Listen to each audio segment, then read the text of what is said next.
मेरे प्यारे छात्रों, मित्रों, विद्यार्थियों, साथियों, आप सभी का मैं डॉक्टर देवेश भारद्वाज गुरुदेव एजुकेशन अड्डा परिवार की तरफ से हार्दिक स्वागत करता हूं, आपका अभिनंदन करता हूं। आप सभी के द्वारा दिए जा रहे स्नेह और प्यार के लिए मैं आप सभी का पुनः हार्दिक अभिनंदन करता हूं, आभार व्यक्त करता हूं।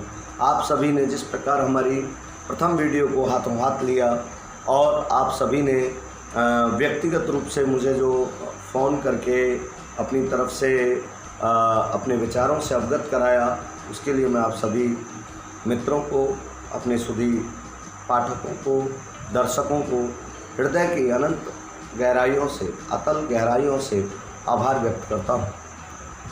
आप सभी का अगर यही स्नेह मुझे मिलता रहा तो मैं निश्चित रूप से कह सकता हूँ कि कुछ ही समय में मैं आप सभी को हिंदी व्याकरण में प्रामाणिक रूप से जो चीज़ प्रामाणिक है उस प्रामाणिक हिंदी व्याकरण का अध्ययन बहुत ही श्रेष्ठतम तरीके से कराऊंगा और ये राजस्थान के अधिकतम छात्रों के पास पहुंचेगा। राजस्थान नहीं, हिंदुस्तान के अधिकतम छात्रों के पास पहुंचने में सफल होगा और आप सभी का यही सहयोग और यही प्रेम मैं आपसे अपेक्षा करता हूं कि यही सहयोग और प्रेम मुझे निरंतर नित्य मिलता रहेगा।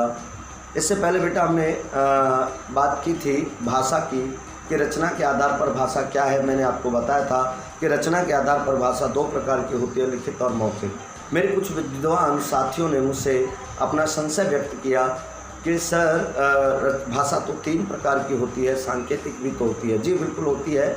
मैं उन लोगों को इस वीडियो के माध्यम से उनका ये संदेह दूर कर देना चाहता हूँ।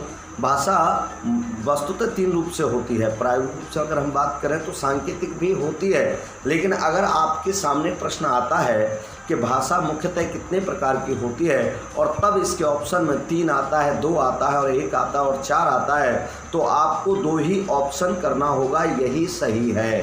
ठीक है ना। व्याकरण की दृष्टि से भाषा दो ही प्रकार की होती है, लिखित और मौखिक। सांकेतिक भाषा का व्याकरण की दृष्टि से कोई महत्व नहीं है। ठीक है ना। तो अगर ये प्रश्न आता है और आता रहता है कि भाषा मूलतः कितने प्रकार की होती है या रचना के आधार पर भाषा मूलतः कितने प्रकार की होती है, तो आपको उसमें ऑप्शन दो ही करना है, तीन नहीं करना है। ये आप प्रयोग में करते हैं, सांकेतिक वो अलग बात है, लेकिन भाषा मुख्यतः रचना के आधार पर दो ही प्रकार की होती है। ठीक है मेरे साथियों। और उम्मीद करता हूँ आप सभी इस महामारी के दौर में, कोविड-19 महामारी के दौर में अपने परिवार के साथ जहाँ भी हैं, जैसे भी हैं, स्वस्थ होंगे, कुशल होंगे, मस्त होंगे। और आगे आज हम अपने टॉपिक को बढ़ा रहे हैं बेटा, और बहुत ही शॉर्ट एंड स्वीट तरीके से मैं आपको लेके चल रहा हूँ। निश्चित रूप से मैं कह सकता हूँ कि आज मैं आपको भाषा के जो प्रकार समझाने जा रहा हूँ, आप अगर इन्हें पढ़ लेंगे तो आपको इनको फिर से रटने की आवश्यकता नहीं होगी। बहुत सुंदर तरीके से, बहुत ही शॉर्ट एंड स्वीट तरीके से मैं आज भाषा के आपको प्रयोग के आधार पर प्रकार पढ़ाने जा रहा हूँ बेटा। और इन्हें जब आप पढ़ लोगे तो मैं निश्चित रूप से कह सकता हूँ कि आपको किसी अन्य की आवश्यकता नहीं पड़ेगी। चलिए देखते हैं आप बहुत ही शानदार तरीके से भाषा के प्रयोग के आधार पर प्रकार। तो प्रयोग के आधार पर भाषा 5 प्रकार की होती है। प्रयोग के आधार पर भाषा, प्रयोग के आधार पर भाषा 5 प्रकार की होती है। कितने प्रकार की होती है? प्रयोग के आधार पर भाषा के प्रकार।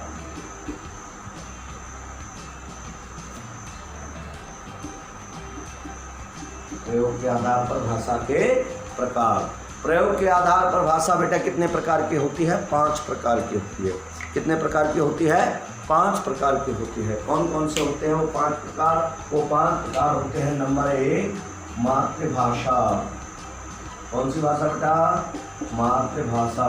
इसको यहीं पर समझिए। जैसा मैंने आपको पहले भी बताया था, हिंदी सब्जेक्ट जो है वो समझने का विषय है बेटा। इसे आप समझिए, रटिए नहीं। अगर रटोगे तो समझ में नहीं आएगा। केवल समझिए और शब्द को पकड़िए, शब्द खुद बताएगा। तो देखिए मातृभाषा शब्द में पहला शब्द है मातृ और दूसरा शब्द है भाषा। वो भाषा जिसे बच्चा अपनी किससे सीखता है? मातृ माने माता से। मातृ माने माता से। वो भाषा जिसे बच्चा अपनी माता से सीखता है मातृभाषा कहलाती है। अब यहाँ कोई ऑब्जेक्शन उठा सकता है कि साहब जिसकी माँ ही नहीं है बच्चे की, तो जन्म देते ही माँ मर गई तो वो किससे सीखेगा। या माँ का मतलब है प्राथमिक रूप से, माँ का मतलब क्या है, प्राथमिक रूप से, ठीक है। प्राथमिक कौन, जैसे परिजन, परिवारजन, माता नहीं है तो पिता है, दादा है, दादी है, बुआ है, मौसी है, जो भी गार्जियंस है, प्राथमिक रूप से सबसे पहले, ठीक है ना। किसे, प्राथमिक का मतलब होता है सबसे पहले, प्राइमरी लेवल पे, बचपन में सबसे पहले जिसे सीखता है ना। सबसे पहला जो शब्द जिस भाषा में बोलना सीखता है वही उसकी मातृभाषा होती है, ठीक है। तो वह भाषा जिसे बच्चा अपने माता पिता और परिवार से, परिजनों से सीखता है मातृभाषा कहलाती है। और ये सबकी अपनी अलग अलग भाषा हो सकती है। मेरी ब्रज भाषा है, आपकी हरियाणवी हो सकती है, किसी की पंजाबी हो सकती है, किसी की राजस्थानी में भी किसी की हाड़ौती हो सकती है, किसी की मेवाती हो सकती है, किसी की ढूंढाड़ी हो सकती है, किसी की मारवाड़ी हो सकती है ना, किसी की बागड़ी हो सकती है, अलग अलग हो सकती है। ये अलग अलग चीज़ें हैं बेटा। किसी की अवधि हो सकती है, अगर हम बात करें तो मेरी ब्रज है, ये सब की अलग अलग हो सकती है। हिंदी है, किसी की तमिल हो सकती है, किसी की कन्नड़ हो सकती है, किसी की अंग्रेजी हो सकती है।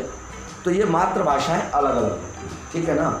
और मातृभाषा की सबसे गजब की बात यह है कि जब भी हम अमूर्त रूप से हमारे हृदय में, मन में, मस्तिष्क में जो विचारों का प्रवाह आता है ये हमेशा मातृभाषा में आता है। और बाद में ट्रांसलेट करके हम इसे, है ना, द्वितीयक भाषा में, चाहे वो अंग्रेजी हो, हिंदी हो, ठीक है, कोई अन्य भाषा हो, संस्कृत हो, उर्दू हो, पंजाबी हो, वो हम बाद में इसको ट्रांसलेट करते हैं। लेकिन मन में जो भाव उत्पन्न होते हैं वो हमेशा, प्रश्न आया है एक बार ये कि मन में, है ना, जिस भाषा में मन में भाव उत्पन्न होते हैं वह भाषा कहलाती है। तो ये भाषा होगी मातृभाषा, ठीक है। मन में कौन सी भाषा में भाव, आपके मन में उत्पन्न होने वाले भावों की भाषा कौन सी होती है, तो वो प्राइमरी होती है। कौन सी होती है, मातृभाषा होती है। अगर आपको किसी को गुस्सा आ रहा है और फटाफट गाली देनी है तो कौन सी भाषा में दोगे, मातृभाषा में दोगे। अगर आप सपने देख रहे हैं तो कौन सी भाषा में देखोगे, मातृभाषा में देखोगे, ठीक है ना, अंग्रेजी में नहीं देखोगे। तो अपने अमूर्त मन में किसी चीज़ पे विचार कर रहे हो ना, तो वो मातृभाषा में आएगा, ठीक है ना बेटा। तो अमूर्त विचारों की भाषा मातृभाषा होती है। मातृभाषा किसकी होती है, अमूर्त विचारों की भाषा होती है। किसकी होती है बेटा, अमूर्त विचारों, अमूर्त विचारों की भाषा होती है मातृभाषा, ठीक है। चाहे वो आप सपनों में देख रहे हैं, मूर्त की तो होती है, अमूर्त की स्पेशली होती है।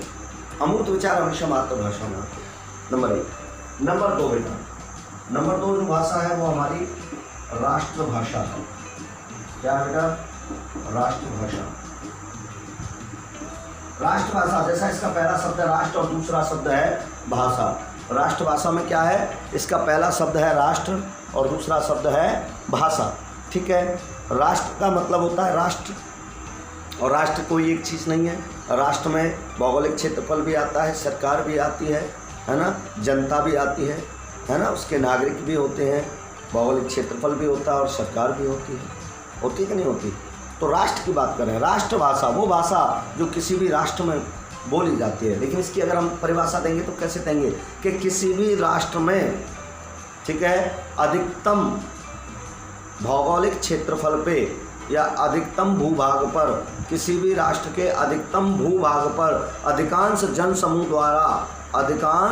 जनसमूह द्वारा बोली जाने वाली वह भाषा जिसमें उस राष्ट्र के सांस्कृतिक, सामाजिक, ऐतिहासिक व राजनीतिक मूल्यों की विरासत सहेज कर रखी जाती है ना, काव्य के रूप में। क्लियर।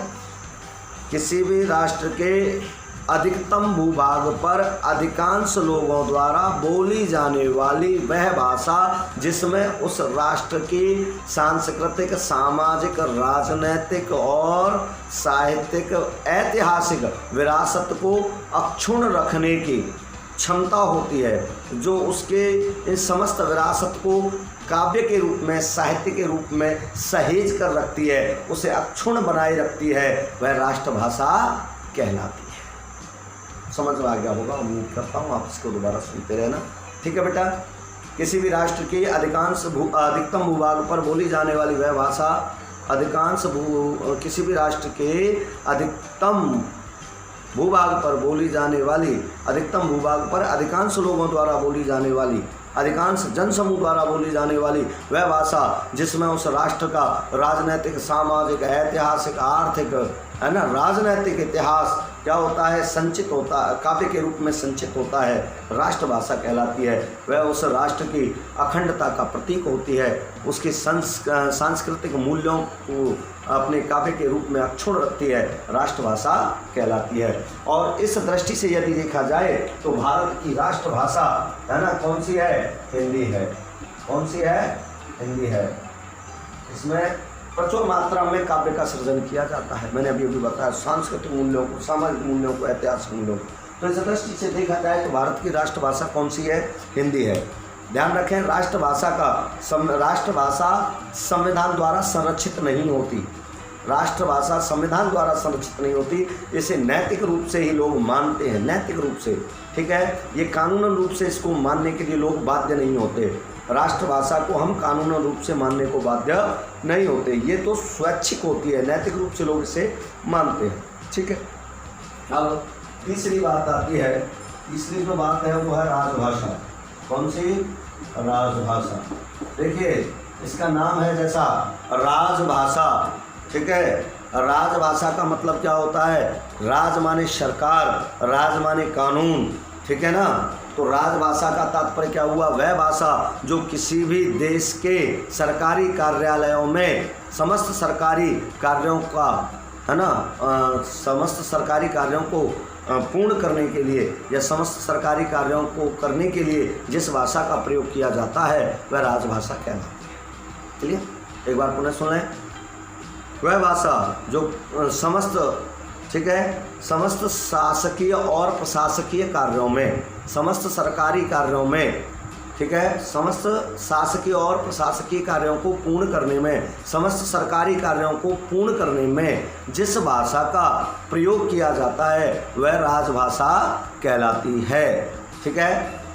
समस्त सरकारी कार्यालयों में समस्त सरकारी कार्यों को पूर्ण करने के लिए जिस भाषा का प्रयोग किया जाता है वह राजभाषा कहलाती है। और यह संविधान द्वारा संरक्षित होती है और इसे मानने के लिए प्रत्येक व्यक्ति बाध्य होता है।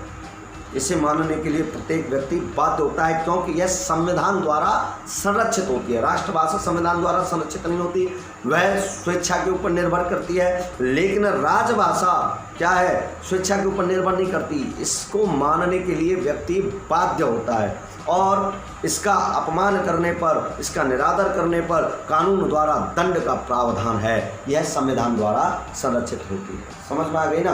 तो भारत की राजभाषा कौन सी है? भारत की राजभाषा हिंदी, और हिंदी के साथ अंग्रेजी भी है। हिंदी के साथ कौन सी है? अंग्रेजी भी है, ठीक है बेटा, हिंदी के साथ अंग्रेजी भी। तो भारत की दो राजभाषाएं हिंदी और अंग्रेजी। यहीं पर एक क्वेश्चन बनता है, हिंदी, ठीक है, भारत की राजभाषा हिंदी कब बनी? तो 14 सितंबर 1949 को, 14 सितंबर 1949 को हिंदी को संविधान में राजभाषा के रूप में सम्मिलित किया गया था, ठीक है। राजभाषा के रूप में हिंदी को 14 सितंबर 1949 को संविधान में अंगीकार किया गया था, अंगीकृत किया गया था, स्वीकृत किया गया था। और इसीलिए 14 सितंबर को हम क्या मनाते हैं? हिंदी दिवस के रूप में मनाते हैं। 14 सितंबर को हिंदी दिवस के रूप में मनाया जाता है। 14 सितंबर को हिंदी दिवस क्यों मनाया जाता है? क्योंकि 14 सितंबर के दिन ही भारत सरकार ने, ठीक है, हिंदी को राजभाषा के रूप में भारतीय संविधान में स्थान दिया था। क्लियर है? इसलिए इसको 14 सितंबर को हिंदी दिवस के रूप में मनाया जाता है। और एक बात बता दूं, भारत के संविधान के अनुच्छेद 343 से लेकर अनुच्छेद 351 तक क्या है? राजभाषा हिंदी से संबंधित, राजभाषा संबंधी, ठीक है, प्रारूप है। राजभाषा संबंधी नियमों का उल्लेख मिलता है अनुच्छेद 343 से लेकर अनुच्छेद 351 तक राजभाषा संबंधी नियमों का उल्लेख मिलता है। प्रारंभ में हिंदी के साथ अंग्रेजी को राजभाषा केवल 15 वर्ष के लिए बनाया गया था, लेकिन 1964 में इसे पुनः 1965 में इसकी अवधि खत्म हो रही थी। 26 जनवरी 1950 को हमारा संविधान लागू हुआ था और 1965 में इसकी अवधि खत्म हो रही थी। इस अंग्रेजी को राजभाषा के पद से हटना था। पहले केवल 15 वर्षों के लिए राजभाषा हिंदी के साथ अंग्रेजी को राजभाषा के रूप में इसलिए रखा गया था कि कुछ हम अंग्रेज़ों के गुलाम रहे थे इतने दिनों तक और बहुत सारे लोग अंग्रेजी पढ़े थे लेकिन हिंदी नहीं जानते थे। तो उन्होंने विरोध किया कि भाई अभी से अगर हिंदी राजभाषा हो जाएगी तो फिर हम लोग कैसे सरकारी नौकरियों में जाएंगे। तो सरकार ने इसको 15 वर्ष के लिए अंग्रेजी को हिंदी के साथ राजभाषा के रूप में दर्जा प्रदान किया कि भाई 15 साल में आप लोग हिंदी सीख लेना और फिर हिंदी पूर्ण रूप से राजभाषा हो जाएगी। लेकिन तब से लेकर आज तक वोट और नोट की राजनीति के खातिर, क्षेत्रवाद की राजनीति के कारण आज तक हिंदी के साथ अंग्रेजी भारत की राजभाषा के रूप में सुशोभित है ना। हर बार वोट और नोटों की खातिर हिंदी आज अपने आप में पूर्ण रूप से देश की एकमात्र राजभाषा नहीं है, इसके साथ अंग्रेजी भी सुशोभित है। क्लियर बेटा, ये क्लियर हो गई। 3 भाषाएं हो गई, ठीक है। और ये क्या होती है, संविधान द्वारा संरक्षित होती है। राजभाषा क्या होती है, संविधान द्वारा संरक्षित होती है। आप इसका उल्लंघन नहीं कर सकते, इसका निरादर नहीं कर सकते। अगर आप ऐसा करते हैं तो आप पर इसकी कानूनन कार्रवाई की जा सकती है। कानूनन बाध्य हो आप राजभाषा का सम्मान करने के लिए, राजभाषा का प्रयोग करने के लिए और राजभाषा के रूप में कार्य करने के लिए। तो राजभाषा कौन सी, राज माने सरकारी कार्यालयों में कार्य में आने वाली भाषा या सरकारी कार्यालयों में जिस भाषा में काम किया जाता है वह भाषा राजभाषा कहलाती है। यह संविधान द्वारा संरक्षित होती है। भारतीय संविधान में, ठीक है, 14 सितंबर 1949 को हिंदी को राजभाषा के रूप में स्वीकार किया गया था, इसलिए 14 सितंबर को हिंदी दिवस के रूप में मनाया जाता है। भारतीय संविधान में अनुच्छेद 343 से लेकर अनुच्छेद 351 तक राजभाषा संबंधित प्रावधानों का उल्लेख किया गया है। क्लियर बेटा। अब मैं आपको आगे पहुंचाता हूं मेरे प्यारे मित्रों, उम्मीद करता हूं समझ रहे होंगे। और इससे आगे हमारे जो चौथे नंबर की भाषा है, ठीक है ना, चौथे नंबर की भाषा जो है वो है संपर्क भाषा। कौन सी भाषा है, संपर्क भाषा। नंबर 4 कौन सी है, संपर्क भाषा। जैसा कि इसके नाम से पता चल रहा है, ठीक है, चौथे नंबर की भाषा कौन सी है, संपर्क भाषा है। जैसा कि इसके नाम से पता चल रहा है, संपर्क, कनेक्टिंग लैंग्वेज, ठीक है। जब दो भिन्न भाषा भाषी लोग, एक को तमिल आती है, एक को अंग्रेजी आती है, जिसको अंग्रेजी आती है उसको तमिल नहीं आती और जिसको तमिल आती है उसको अंग्रेजी नहीं आती, दो भिन्न भाषा भाषी लोग हैं। अब इन दोनों के मध्य संवाद सेतु का जो कार्य करेगा, संवाद के रूप में सेतु बनाने का कार्य करेगी, वो भाषा क्या कहलाएगी, संपर्क भाषा कहलाएगी। तो दो भिन्न भाषा भाषी लोगों को जोड़ने का कार्य करने वाली भाषा, दो भिन्न भाषा भाषी लोगों के मध्य संवाद स्थापित करने वाली भाषा क्या कहलाती है, संपर्क भाषा कहलाती है। ठीक है ना, ये जोड़ने वाली भाषा है, अलग अलग भाषा भाषी लोगों को जोड़ने का कार्य करती है, ये संपर्क भाषा कहलाती है। और हिंदी आज विश्व में संपर्क भाषा के रूप में अपनी वृद्धि करती चली जा रही है। ठीक है, फ्रेंच अपने आप में संपर्क भाषा के रूप में सबसे अधिक फेमस है। अगर हम आपसे एक प्रश्न ये पूछा जाए कि विश्व की सबसे अधिक बोले जाने वाली भाषा कौन सी है, देखिए प्रश्न को समझ लीजिए, विश्व में सबसे अधिक बोली जाने वाली भाषा कौन सी है, विश्व में सबसे अधिक लोगों द्वारा बोली जाने वाली भाषा, तो नंबर 1 पे आपको जो है वो हिंदी मिलेगी। कौन सी मिलेगी, हिंदी मिलेगी। हिंदी नंबर 1 पे है, विश्व में सबसे अधिक लोगों द्वारा बोली जाने वाली भाषा हिंदी है। और नंबर 2 पे है मंदारिन। कौन सी है, मंदारिन, ये चीन की है बेटा, ये कौन सी है, ये चीन की भाषा है मंदारिन। ठीक है, चीन की भाषा है मंदारिन। ये पहले नंबर 1 पे थी, लेकिन हिंदी ने मंदारिन को पछाड़कर नंबर 1 का स्थान प्राप्त कर लिया। विश्व में सबसे अधिक लोगों द्वारा बोली जाने वाली, सर्वाधिक लोगों द्वारा बोली जाने वाली भाषा हिंदी है। नंबर 2 पे मंदारिन है। ठीक है, लेकिन संपर्क भाषा के रूप में फ्रेंच सबसे ज़्यादा प्रयुक्त होती है। फ्रेंच भाषा, आप जिसको अंग्रेजी कह देते हैं, लेकिन वो फ्रेंच भाषा है। ठीक है ना बेटा, सबसे अधिक बोली जाती है ना। अगली बात अगर हम करें तो नंबर 5 पे अगर हम आते हैं तो ये है मानक भाषा। कौन सी भाषा है? मानक भाषा। जैसा कि इसके नाम से पता चल रहा है, मानक भाषा। मानक भाषा कौन सी भाषा होती है भैया? वो मानक को अंग्रेजी में क्या कहते हैं? मानक को अंग्रेजी में कहते हैं स्टैंडर्ड। मानक को अंग्रेजी में क्या कहते हैं? स्टैंडर्ड। ठीक है।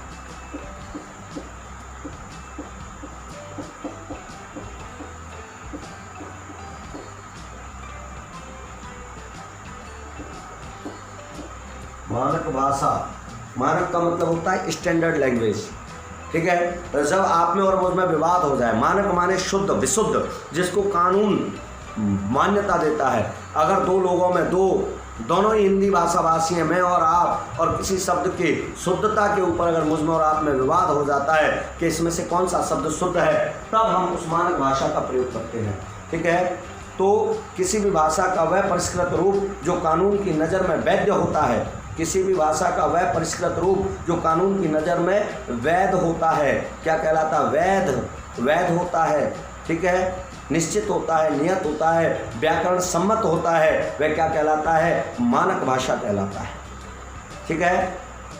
जैसे मैं उदाहरण के लिए आपको समझा दूं, आपने लिखा विद्या, मैंने कहा ये विद्या सही है, आपने कहा सही है, मैंने कहा भाई ये विद्या सही नहीं है, मैंने आपके लिए लिख दिया कि ये वाला विद्या सही होगा।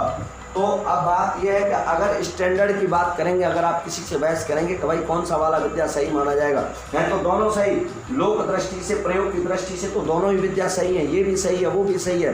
लेकिन अगर सामने वाला अड़ जाता है, बोले नहीं ये वाला सही नहीं है, ये वाला गलत है, ये वाला सही है, अब आप उससे झगड़ा करने लग जाते हैं, तब कानूनन दृष्टि से, मानक भाषा की दृष्टि से कौन सा वाला विद्या सही माना जाएगा, उसके लिए मानक भाषा का प्रयोग किया जाता है। ठीक है। व्याकरण की दृष्टि से, कानून सम्मत, कानून की दृष्टि से इसमें से कौन सा सही है, तो कानून की दृष्टि से, कानूनन, न्याय की दृष्टि से, कानूनन दृष्टि से भाषा का वह रूप जो सबसे शुद्ध माना जाता है, मानक भाषा कहलाता है, और वो ये माना जाएगा।